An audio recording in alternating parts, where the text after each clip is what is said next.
Today we're going to explore a place called Antioch Colored School. It's located in Tippah County in northeast Mississippi. This school was organized for local students in the 1930s, and it used to be a small one-room sort of frame building. This four-room schoolhouse replaced that one-room school in 1948.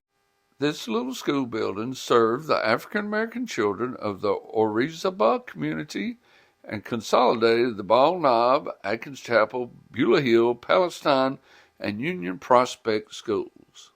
It's really special that this old school building has survived all these years. It's a great example of what the sign calls a rural standardized plan schoolhouse. It was built under the Equalization Plan of 1946. Antioch Colored School closed in the 1950s. Antioch Church, which is just a few hundred feet away, was the first black church in Tippah County, and it has a great story all its own that we'll share in another video.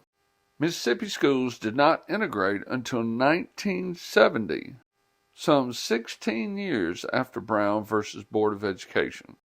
Before the Brown decision, upgrading black schools and keeping them segregated was considered a viable alternative to school integration.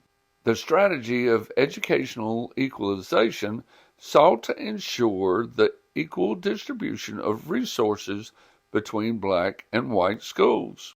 During this era, the NAACP seemed to focus their efforts on equalizing spending rather than directly attack the separate but equal doctrine. State governments throughout the South, like Mississippi's, decided they needed to place a little more emphasis on the equal part of separate but equal if segregation was going to be preserved. Some states, like Mississippi, continued to advocate education equalization even after the United States Supreme Court's Brown decision declared segregated schools inherently unequal. Mississippi's equalization program failed for many reasons. Mississippi had limited resources to use for closing the gap between black and white education. Seems to me Mississippi's equalization program was developed to basically block threats to segregation. I think Mississippi hoped that somehow the federal government would accept the equalization plan instead of forcing segregation. I think the architecture of this old country school building is neat, and this is a case where I wish these walls really could talk and tell me the stories they have to tell.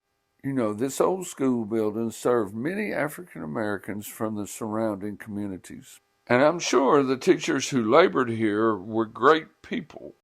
But I'm also sure that building a four-room schoolhouse in place of a one-room schoolhouse did not go very far toward equalization of the allocation of resources.